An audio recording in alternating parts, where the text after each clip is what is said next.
What's up guys, Balance here. So it is with great joy that today I bring you Teenage Mutant Ninja Turtles Shredder's Revenge. And you know the drill. Go ahead, hit that like button, subscribe to this channel, and let's get going because we have a lot to talk about. Let's kick shell.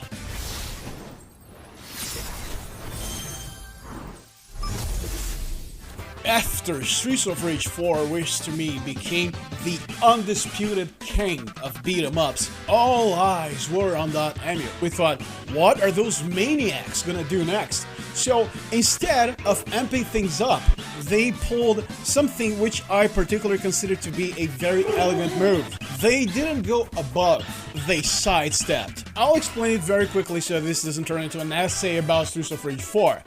Basically speaking, Streets of Rage 4 could be appreciated on many different levels. If you just wanted something, something that was fun to play with your friends to unwind, you could do that. Now, if you wanted to get crazy, go above and beyond and perform some elegant combos, some extensive combos that were highly complex but still very functional, you could also do that. However, here in Shredder's Revenge, just like with Streets of Rage 4, they considered the product that they had, they considered the audience, who's gonna be playing this game, what would they expect, how far can we take this? And since the Ninja Turtles were a cartoon beloved by every single child in the 90s, and they had the amazing, the legendary Super Nintendo Ninja Turtles game to use as a guideline, they decided to stick with sheer cartoon fun, and they couldn't have taken a better decision if you ask me.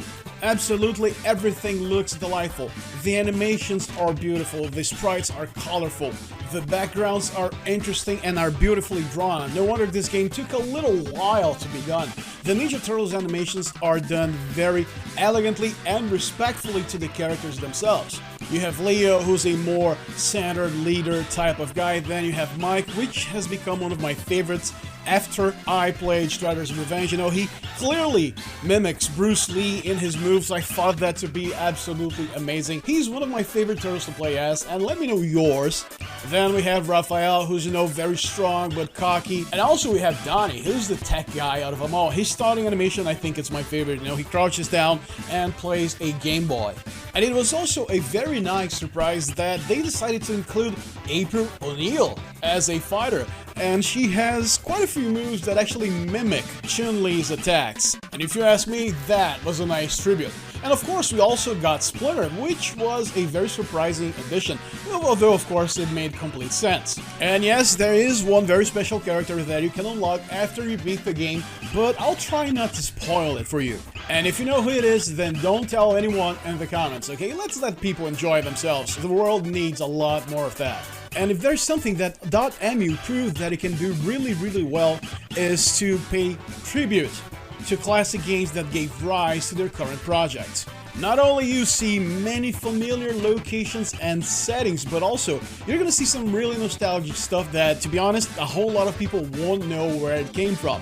For example, when you are in the world map, you actually get to drive around, you go back and forth between missions so you can play them all over again, look for collectibles so you can take them to very key characters in the animated series and earn points so you can level up your turtles. Yes, now that's a thing. And this top-down view actually came from a dreadful Teenage Mutant Ninja Turtles game on the NES. If you've watched James Rolfe, then you know what game it is. But you see, no matter how bad that game was, I thought it was nice that they actually went back, they did their homework and added this bit because, to be honest, even though that game was pretty much horrible, that bit where you drove around your van was really cool and they decided to bring that aspect.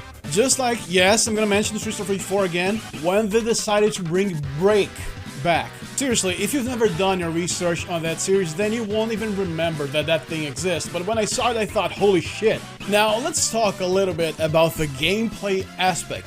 I'm gonna start this segment off by saying no. This has nothing to do with what we saw in Streets of Rage 4. Remember that I said that .mu decided to sidestep instead of amping things up. You see, this is a game based on a cartoon, a kid's cartoon. So the gameplay is a lot more streamlined, it's a lot more straightforward, and I commend them for doing this. They didn't let their ego get ahead of their own work, which is something so many directors will do nowadays. You know, it was like, okay, we had a major success with Streets of Rage 4, but now we are working on something that's different, so let's leave it for Streets of Rage 5. However, that's not to say that they haven't implemented some really cool stuff that you can do. For example, now you have a rising kick. All you have to do is press the jump and attack button at the same time. The air slash, which to me was the living proof that they actually took a lot of inspiration and respect for the Super Nintendo title. Instead of having to rely on some very strange timing which would sometimes make you miss out on simply air slashing, now you have a double jump system. After you perform a double jump, if you attack, you perform those air slashes. You still have your running attacks, but now you also have a running slide. All you have to do is press the jump button after you run. Now, I'm gonna be honest, okay, I'm a guy who moves around a lot on the battlefield. I'm a speed and power type of player, and one of the things I do the most is running and jumping at the same time. However, that's just not possible. If you try jumping while you dash, you perform the slide attack. However, that move does have its uses, and if you want to know what I'm talking about, then make sure to check this video I published earlier today where I give you 10 absolutely essential tips for you to be able to kick a lot of shell. Check it out, I'll leave it on the card right now. And you also have a dedicated dodge button, and the good thing about it is that you can dodge both backwards and forward, and you can also attack right after you perform a dodge. And if that's still not enough for you, now you have super moves that rely on a special dedicated super attack bar. You can fill it up simply by beating up bad guys, but you can also taunt and instantly recover one full bar. But hey, that's still not enough? Okay, now you can level up your turtles too. However, remember, kids cartoon, okay, this is the central tone. So even though you can level up your turtle, it's nothing that requires a whole lot of attention. You know, everything's automatic, you don't get to distribute points or anything. No, your turtle just keeps getting stronger as you play, that's it. And of course, I think the most welcome addition in Shredder'S Revenge is the fact that now you can play as up to 6 people online on the same game. If you play Streets of Rage 4, you know that we've all been asking for an online 4-player mode, but we never got it for whatever reason. Maybe they didn't have the knowledge available for it at that time, I don't know. But now, 6 players online, whatever you want. And you have a cross-play option. If you ask me, it's absolutely high time, actually it's overdue, that crossplay becomes a standard in video games. Hey, let us come together for the greater good, for the greater cause of having an amazing time. Because you see, brother, I don't care if you're playing on the PC, on the Xbox, on the PS4, on the Nintendo Switch.